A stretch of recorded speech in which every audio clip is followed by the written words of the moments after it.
I'm always happy to meet students of art because although I have been talking of human awareness, self-awareness, self, nature of self, I find that the best way we express ourselves outside of ourselves is through art. And therefore, when I meet artists, I feel here is a group of people with whom I can share common thoughts and common joys. So I'm really happy to be in this class today. Art in any form is an expression of the self. On that there is no doubt that art expresses the self. What raises issues is what is the self. The self is more difficult to identify than art. Because if we could identify the self, we would really be able to see what art is. Because art is merely an expression of that self. And is human self only one self? Something within which we express? Or is it a layer of selves? Does it consist of more than one angle or aspect which comes out in different art forms or at different times in the same art form? What is the self that comes out? It's a very interesting study because if we can really find out what gets expressed in art form, we have got a good key to discover the raison d'être for art. As it were, to understand what art signifies for human beings. The significance of art will arise from its relationship to the human self. Well, we regard ourselves physically sitting here as ourselves. That's the first thing we realize. And whatever is associated with our physical self appears to be part of ourself. That is why if we draw beautiful landscapes which our eyes see, they are ourselves, because that's what the eye sees. If we can draw other paintings of the human body, of the human being, well, that's what we are looking at through our eyes, through the same self, and that's us. If we have other forms of art, including music, performing arts, theater, drama, dance, again we find that we are representing what is part of our physical self. We are expressing that. The simplest self which gets expressed in art is the physical self, which arises out of our physical body and its ability to have sense perceptions and the world around us which we experience through those sense perceptions. This is the material from which we find expression. That's a very simple form of art, the simplest. And a sophisticated artist normally does not stop here. In fact, hardly any artist of any significance will use this material for expressing himself. Though we may use this material for teaching classes in art. The more significant part of the human self is sense perceptions per se without the physical body. The ability to sense without associating it with the physical form. When I say, I am seeing this paper, am I really seeing this paper with these physical eyes? If I were, I would only see the paper when I have my eyes open. Even when I have my eyes closed, I still see the paper. The power to see does not seem to belong to the physical eyes, though it does seem to belong to the sense perception of sight. When you hear my words, you hear them with these ears. But do you hear everything with these ears? For instance, you hear your own thoughts.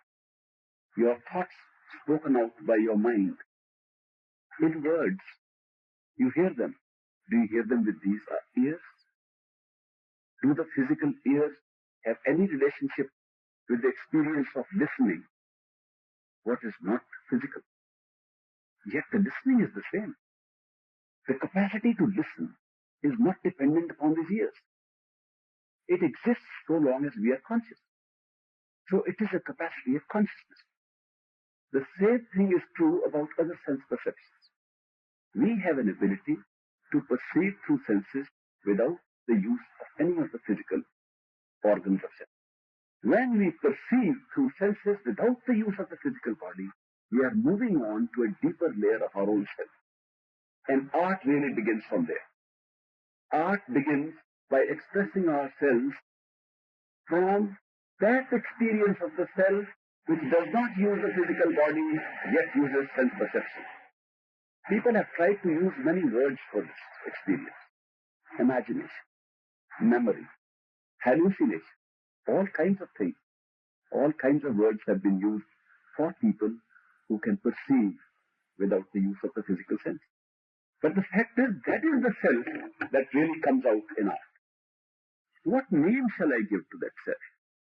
If you bear with me, I am going to use some Oriental names and their translations into English, so that you just have a list of classifications. Don't take them too seriously and don't have a hand up on a word. Just go along with the meaning of that word. If you want to use any other word or suggest to me some other word for that, I'll use that. Words are of no importance. I'm trying to communicate directly to your ability to perceive. People talk in this country of astral projection.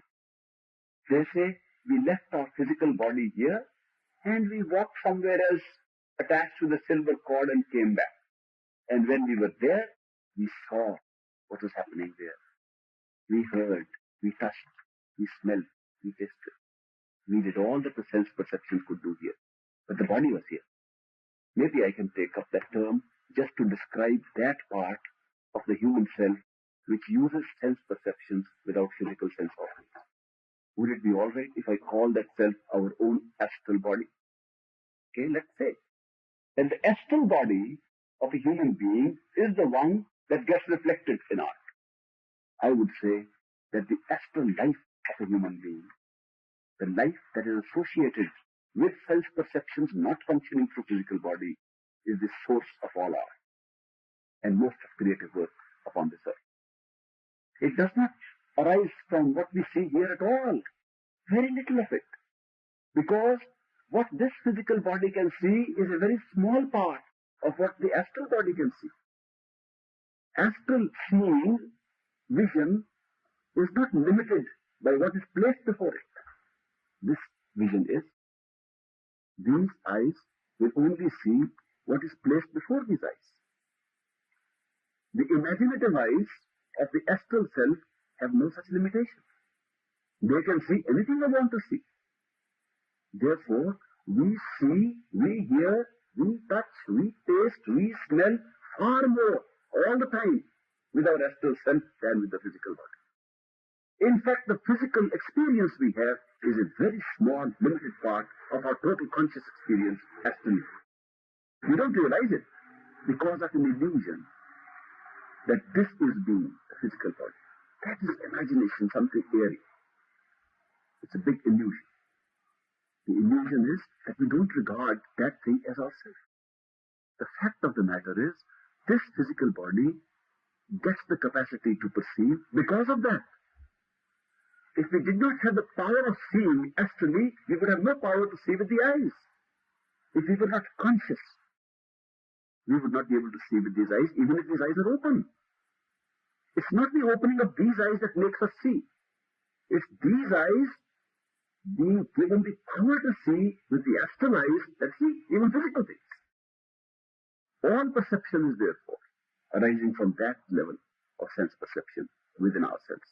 It's not somewhere outside. It's not up in some high mystical region. No. It's right here where we are sitting. Right in our consciousness. Is it really necessary for perception to be broken up into senses? I would like to pose this question to you, that when we talk of perception, we seem to immediately jump to the conclusion that perception must be through senses. Is that really necessary? I'm not talking of physical senses or astral senses, any sense. Is it really necessary for me to hear the sound of this paper, to touch it, to taste it, to smell it, to know that it's a paper? Or can I know it without this, into separate sense perceptions? Does human awareness have the capacity to perceive anything without breaking it up into sense perceptions? Surely it has. If it did not have the capacity to perceive directly without senses, and if all perception was linked to senses, we could never perceive what is meant by jealousy. I use the word jealousy. You neither see it, nor touch it, nor listen to it, nor smell it. Nothing happens. But you perceive it mentally. The human mind mentally can perceive without having to break up perception into senses. If you study this little closely, if you study our own system of operation of awareness, you will find that mental perception is in fact the root cause of perception, that you do not perceive with the senses at all. That if you merely saw with the eyes, whether these eyes or the so-called astral eyes or the eyes of imagination, if you could merely see with the eyes of imagination, you would merely have an image before you. It means nothing. Seeing does not mean having an image before you. Seeing means knowing what the image is. Seeing means interpreting the image. That is why they say, well, the brain performs an interpretive function. And then only you see. How does the brain interpret? In a evolved animal like human beings, it interprets through the rational mind. And that's a beautiful thing. The rational mind uses reason. And reason is used in thoughts. And thoughts are in words. And words are phonetic symbols having association of ideas to give connotation to them. And when we see a paper, what is really happening is that the power to see picks up the image of the paper or any other sense perceptions connected with the paper.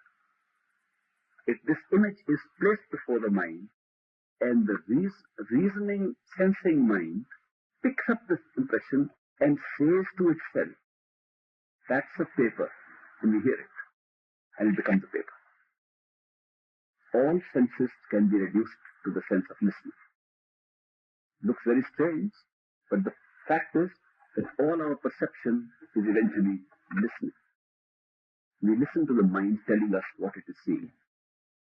We listen to the mind telling us what it is tasting. We listen to the mind telling us what it is touching. This is because we are evolved. Therefore, we have a sophisticated perception.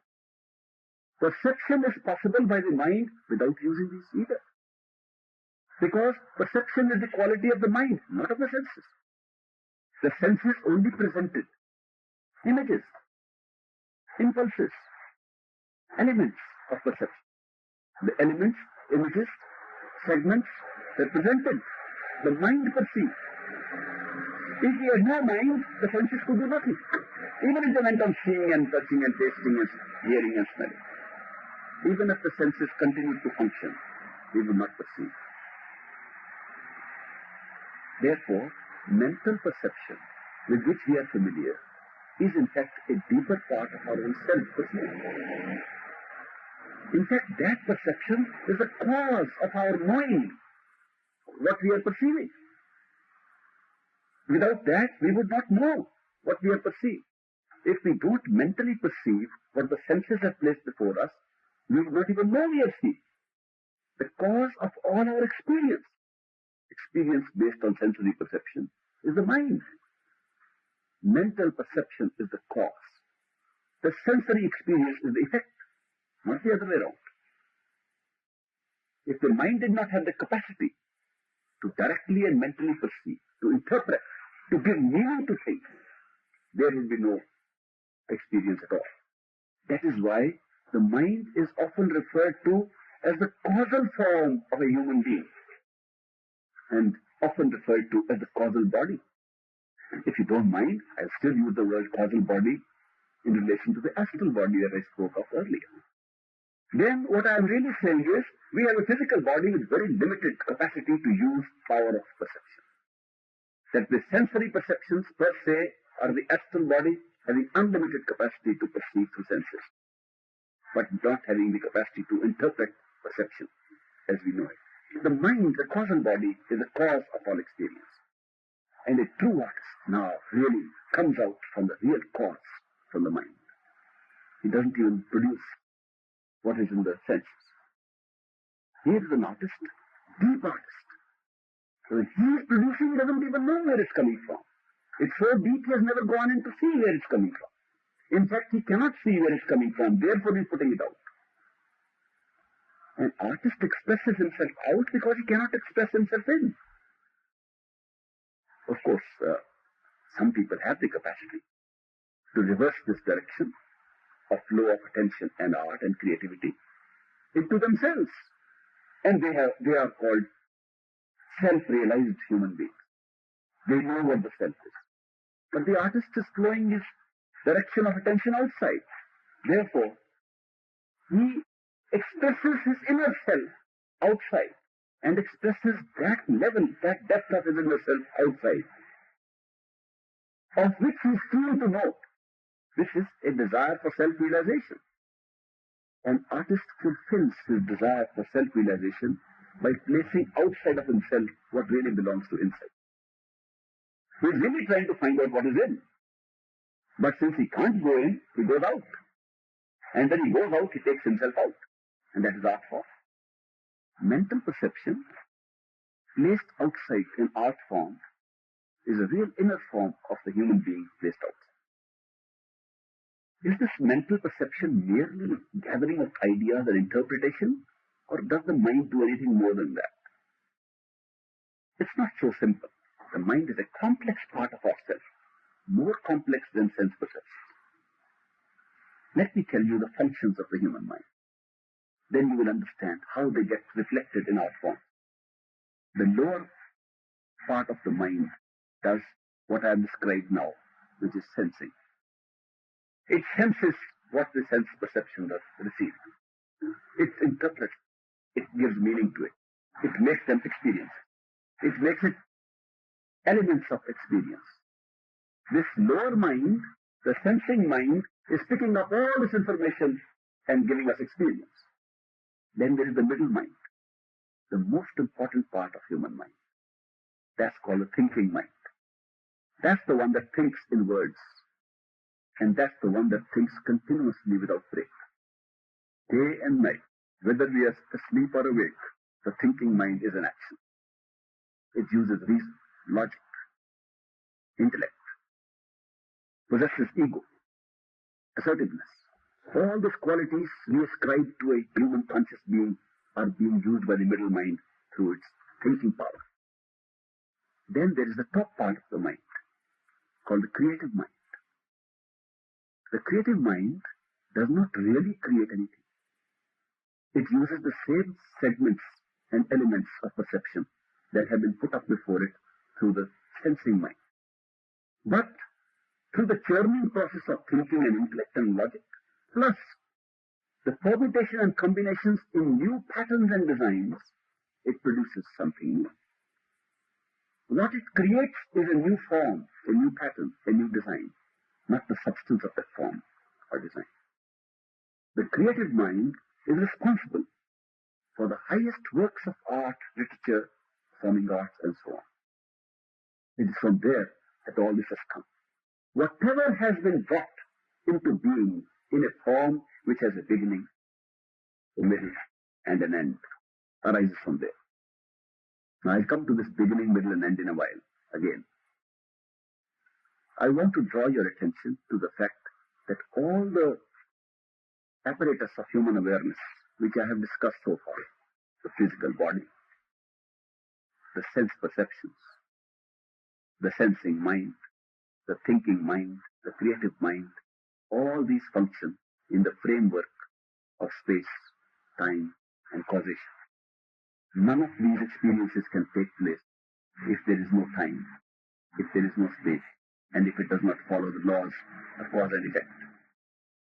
I am drawing your attention specially to this because I will now speak of that part of human awareness which does not function in this frame. Sensing, reasoning, creating are all part of the time-space causation framework. But we have something beyond that, beyond the mind, beyond these frameworks, within human awareness. Something else that is also functioning, performing three functions. Beyond these three functions of the mind, human awareness performs three more functions. One, intuition. That intuitive flash of information coming from nowhere, taking no time to come, following no laws of cause and effect. The intuitive flash was not there and then it is there. You do not know where it came from. It takes no time at all, not even a fraction of a second. But when you think about how it came, that takes time. You brought the mind again. The timeless intuitive flash is contemplated by the time-consuming mental thinking in order to consider what happened. With our present system of education, in which we are sharpening the instrument of intellect only and not bothered about intuition, we have reached a point where the intellect, by its reasoning power, thoroughly developed through the educational process, normally not only rejects but destroys the intuitive knowledge. The intuitive flash which comes, which is the real self, more real of the human self than the mind, it is destroyed by our thinking. Oh, that can't be. It doesn't fit in with our logic. The second function being performed from the higher level of awareness is love. The mind had no such function. Love is a function of the spirit beyond the mind, the human individuality beyond the mind. Love is the experience of identifying oneself completely with another. When this happens, and it happens to us, to human beings, it happens in a flash, same flash as the intuition. It was not there and it is there, and there's no time lag between the two. You don't know where it has come from. There is no cause and effect relationship at all in the experience of love. But this love is not the one you speak of generally here. We have all had experience of love. There is no human being in whom love doesn't flash out, as there is no human being in whom intuition doesn't come. We all have these flashes, but we wipe them out. We destroy them with a highly developed intellect and reasoning power. But I am mentioning this, that this is not the same love about which you keep on hearing on the campus here. I love you, because that is not love what they talk about. This identification with another person means you forget yourself. In the kind of love I speak of, you don't remember yourself then. Because you are in the other person's place. You begin to think, feel like the other person whom you love. If somebody says, I love you, you can be sure that guy loves I more than you.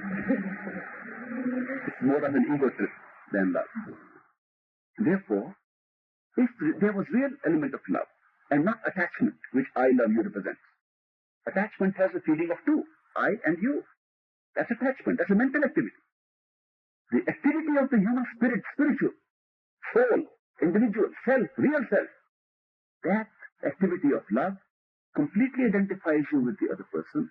And if you had to speak out something, you wouldn't even be able to remember love or I. You would say, you. That's all you can say. That's a function beyond the mind. The third function beyond the mind is beauty, aesthetics. The aesthetic experience of human awareness arises from there, not from the mind. The mind, with all its craft and effort, cannot create beauty. It can destroy. If you have a beautiful painting, you see the beautiful painting and its beauty because of that capacity of the human spirit to see beauty. After you have seen it, if you start examining where it is coming from, you destroy it. If I have a beautiful painting up here, and I bring it on this table, and I cut it into strips with the scissors, with a pair of scissors I make small strips, and then I cut into 1-inch squares, and I place a heap of that painting from this table, and ask each one of you to see that painting 100 times over, each piece 100 times over. You will never see the beauty of the painting. All you have done is to break that painting, analyze it, analysis. You use the mind. Mental function is analysis. Intellectual function is analysis. And the spiritual function, the soul function, the real higher awareness function is synthesis. putting it together. Intuition, love, and beauty are arising from that part of human awareness which synthesizes, puts together, sees the whole. The mind cuts it to pieces and analyzes, breaks it up. Now when you find that this highest